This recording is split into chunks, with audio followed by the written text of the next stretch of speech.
اعوذ باللہ السمیع العلیم من الشیطان الرجیم من حمزہ ونفخہ ونفثہ۔ سورہ آل عمران کی آیت نمبر 45 سے لے کر 51 تک اللہ رب العالمین فرماتا ہے، اور وہ وقت یاد کرو جب فرشتوں نے مریم سے کہا، اے مریم، اللہ تم کو اپنی طرف سے ایک کلمہ کی بشارت دیتا ہے جس کا نام مسیح عیسیٰ بن مریم ہوگا، اور وہ دنیا اور آخرت میں باعزت اور اللہ کے مقرب بندوں میں سے ہوگا۔ وہ گہوارہ میں اور ادھیڑ عمر میں یکساں لوگوں سے بات کرے گا، اور وہ نیک لوگوں میں سے ہوگا۔ مریم نے کہا، اے میرے رب، میرے یہاں بچہ کیسے ہوگا جب کہ کسی مرد نے مجھے ہاتھ نہیں لگایا؟ اللہ نے فرمایا، اسی حالت میں ہوگا، اللہ جو چاہتا ہے پیدا کر سکتا ہے، اس لیے کہ کوئی مشکل نہیں۔ وہ جب کسی کام کا فیصلہ کر لیتا ہے تو بس اس کام سے اتنا کہہ دیتا ہے، ہو جا، وہ کام ہو جاتا ہے۔ فرشتوں نے سلسلہ کلام جاری رکھتے ہوئے مریم سے کہا، اور اللہ عیسیٰ کو کتاب و حکمت اور توریت اور انجیل کی تعلیم دے گا، اور انہیں بنی اسرائیل کی طرف رسول بنا کر بھیجے گا۔ وہ بنی اسرائیل سے کہیں گے، میں تمہارے رب کی طرف سے نشانی لے کر آیا ہوں، وہ یہ کہ میں تمہارے سامنے مٹی سے پرندے کی مورت بناتا ہوں، پھر اس میں پھونک مارتا ہوں تو وہ اللہ کے حکم سے پرندہ بن جاتا ہے۔ میں اللہ کے حکم سے مادر ذات اندھے کو بینا، سفید داغ والے کو اچھا اور مردہ کو زندہ کر دیتا ہوں، اور میں تمہیں بتاتا ہوں کہ تم نے کیا کھایا ہے اور اپنے گھر میں کیا جمع کیا ہے۔ اگر مومن ہو تو ان تمام باتوں میں تمہارے لیے میری نبوت کی کھلی نشانی ہے، اور میں توریت کو جو مجھ سے پہلے نازل ہوئی تھی تصدیق کرتا ہوں، اور میں اس لیے آیا ہوں کہ بعض چیزیں جو تم پر بطور سزا کے حرام کر دیے گئے تھے انہیں تمہارے لیے حلال کر دوں، اور میں تمہارے رب کی طرف سے کھلی نشانی لے کر آیا ہوں، لہذا اللہ سے ڈرو اور میری اطاعت کرو، بے شک میرا اور تمہارا رب اللہ ہے، لہذا اسی کی عبادت کرو، یہی سیدھا راستہ ہے۔ اوپر اللہ تبارک و تعالیٰ نے حضرت مریم کی پیدائش اور ان کی پرورش کا ذکر فرمایا۔ ان آیات میں اللہ تبارک و تعالیٰ نے ان کی بالغ ہونے اور پھر ان کے بطن سے حضرت عیسیٰ علیہ السلام کے پیدا ہونے کا ذکر فرمایا۔ اللہ تبارک و تعالیٰ نے چند فرشتوں کو حضرت مریم کے پاس بھیجا۔ فرشتوں نے حضرت مریم سے کہا کہ اللہ تبارک و تعالیٰ تمہیں ایک ایسے فرزند کی بشارت دیتا ہے جو اس کی طرف سے کلمہ کن کے ذریعہ پیدا ہوگا۔ اللہ تبارک و تعالیٰ فرماتا ہے سورہ آل عمران کی آیت نمبر 59 میں، عیسیٰ کی مثال اللہ کے نزدیک ایسی ہے جیسے آدم کی۔ اللہ نے آدم کے پتلے کو مٹی سے بنایا، پھر اس مٹی کے پتلے سے کہا زندہ ہو جا، وہ زندہ ہو گیا۔ اللہ تبارک و تعالیٰ عیسیٰ علیہ السلام کی پیدائش کا ذکر کرتے ہوئے آیات زیر تفسیر میں فرماتا ہے، سورہ آل عمران کی آیت نمبر 47 میں، اسی حالت میں ہوگا، اللہ جو چاہے پیدا کر سکتا ہے، اس لیے کہ کوئی مشکل نہیں۔ وہ جب کسی کام کا فیصلہ کر لیتا ہے تو بس اس کام سے اتنا کہہ دیتا ہے، ہو جا، وہ کام ہو جاتا ہے۔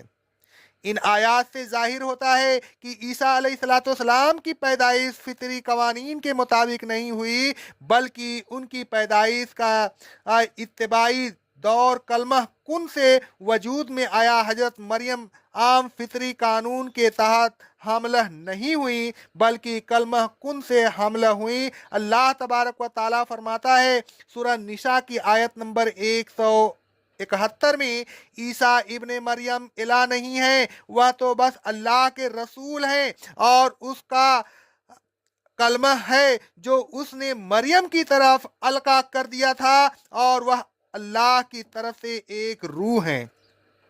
صفات کبریٰ کی حدیث بیان کرتے ہوئے رسول اللہ صلی اللہ علیہ وسلم نے فرمایا، صحیح بخاری کی حدیث ہے، मूसा अहले महशर से कहेंगे, ईसा के पास जाओ, वह अल्लाह के बंदे, उसके रसूल, अल्लाह का कलमा और उसकी रूह है, वह तुम्हारी सिफारिश करेंगे।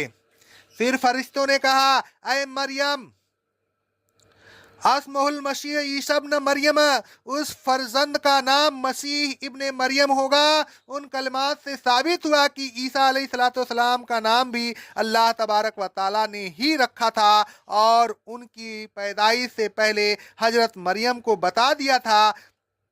इब्न मरियम कहने में यह मसलहत थी कि उनका कोई बाप नहीं होगा जिसकी तरफ उन्हें मंसूब किया जाता। कुरान मजीद में जगह जगह ईसा अलैहिस्सलाम का जिक्र है, लेकिन हर जगह उनको इब्ने मरियम ही कहा गया है। यह चीज़ इस बात का खुला सबूत है कि ईसा अलैहिस्सलाम बगैर बाप के पैदा हुए थे। नाम बताने के बाद फरिश्तों ने ईसा अलैहिस्सलाम की चंद सिफात का भी तज़किया किया। फरिश्तों ने कहा, उनकी पहली सिफत यह होगी कि वह जीफन फिद दुनिया वल आखिरत, वह दुनिया और आखिरत दोनों जगह बड़े बुलंद मर्तबा बाइज्जत और शरीफ होंगे। दूसरी सिफत उनकी यह होगी, वह मिनल मुकर्रबीन, वह अल्लाह तबारक व ताला के बड़े मुकर्रब बंदे में से होंगे। तीसरी सिफत उनकी यह होगी, युकल्लिमुन्नास फिल महदे व कहलन, वह लोगों से गहवारा में भी बात करेंगे और अधेड़ उम्र में भी बात करेंगे। गोया वह गहवारा में बिल्कुल उसी तरह बात करेंगे जिस तरह वह बड़े होकर अधेड़ उम्र में बात करेंगे। दोनों ज़मानों में उनके बात करने की कैफियत यकसा होगी। अधेड़ उम्र में आदि इल्म और तजुर्बा के लिहाज से पुख्ता हो जाता है और बड़ी संजीदगी और फहम व फरासत से बात करता है। ईसा अलैहिस्सलाम गहवारा में भी उसी संजीदगी और अकल व समझ से बात करते थे। रसूलुल्लाह सल्लल्लाहु अलैहि वसल्लम फरमाते हैं, सही बुखारी की हदीस है, गहवारा में किसी बच्चा ने बात नहीं की सिवाय 3 बच्चों के, एक उनमें से ईसा है। ईसा अलैहिस्सलाम की पैदाइश के मौका पर कौम के लोगों ने हजरत मरियम पर तोहमत लगाई तो उन्होंने ईसा अलैहिस्सलाम की तरफ जो गहवारा में लेटे हुए थे इशारा किया। ईसा अलैहिस्सलाम गहवारा में बात और अपनी वालदा की बर्रियत का ऐलान किया। अल्लाह तबारक व ताला फरमाता है सूरह मरियम की आयत नंबर 29 और 30 में, कौम की यह बातें सुनकर मरियम ने उस बच्चा की तरफ इशारा किया कि अगर कुछ पूछना है तो उस बच्चा से पूछो। वह कहने लगी, हम उस बच्चा से जो भी गहवारा में है कैसे बात करें। बच्चा खुद ही कहने लगा, मैं अल्लाह का बंदा हूँ, मुझे अल्लाह ने किताब इनायत फरमाई और मुझे नबी बनाया है।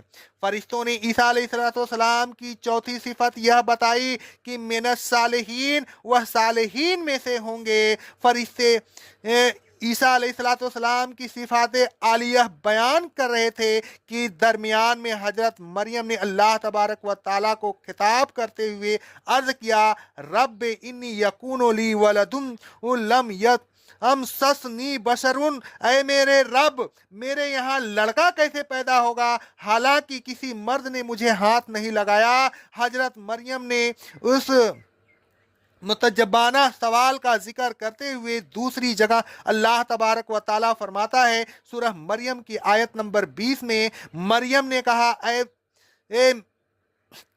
ने कहा मेरे यहाँ लड़का कैसे हो सकता है जबकि न तो जायज तौर पर मुझे किसी मर्द ने हाथ लगाया और न मैं बदकार ही हूँ कि नाजायज तौर पर कोई हाथ लगाता। हजरत मरियम का ताज्जुब अपनी जगह पर बिल्कुल सही था। उनका मतलब यह था कि न जायज तौर पर किसी मर्द ने उन्हें हाथ लगाया और नाजायज तौर पर किसी मर्द ने उन्हें हाथ लगाया तो आखिर फितरी कानून के खिलाफ बच्चा कैसे पैदा होगा। अल्लाह तबारक व ताला ने फरमाया कज़ालिकल्लाहु युख़्लिक़ु मन यशा, इसी तरह और उसी हालत में पैदा होगा। यह अल्लाह तबारक व ताला के लिए क्या मुश्किल है, उसे सब कुदरत है। वही फितरी कवानीन के मुताबिक पैदा करता है, वही फितरी कवानीन के खिलाफ भी पैदा कर सकता है।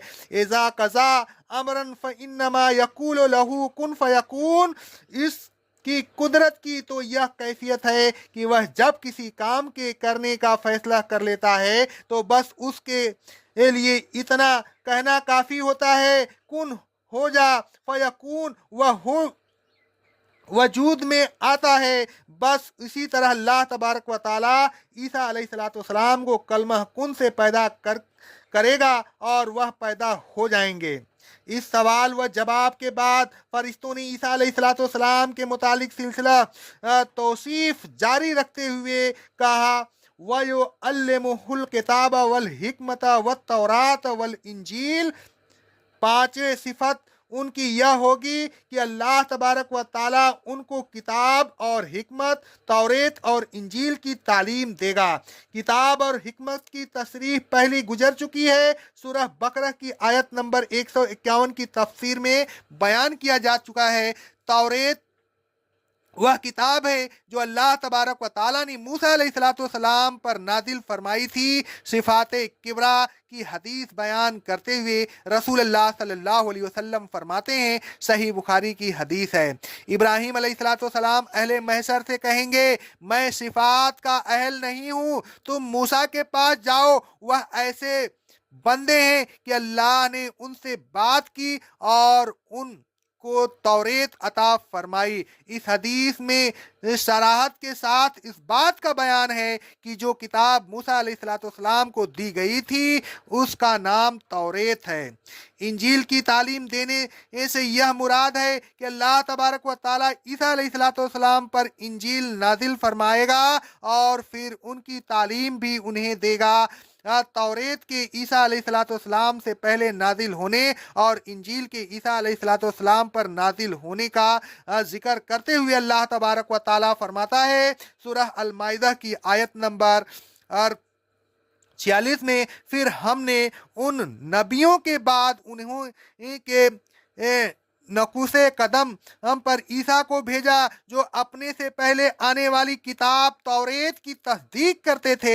हमने उनको इंजील अता की थी जिसमें हिदायत थी और नूर था, और वह भी अपने से पहले आने वाली किताब तौरेत की तस्दीक करती थी और वह मुत्तकियों के लिए हिदायत और नसीहत थी। अक़ौलु क़ौली हाज़ा अस्तग़फ़िरुल्लाह अस्तग़फ़िरुल्लाह अस्तग़फ़िरुल्लाह।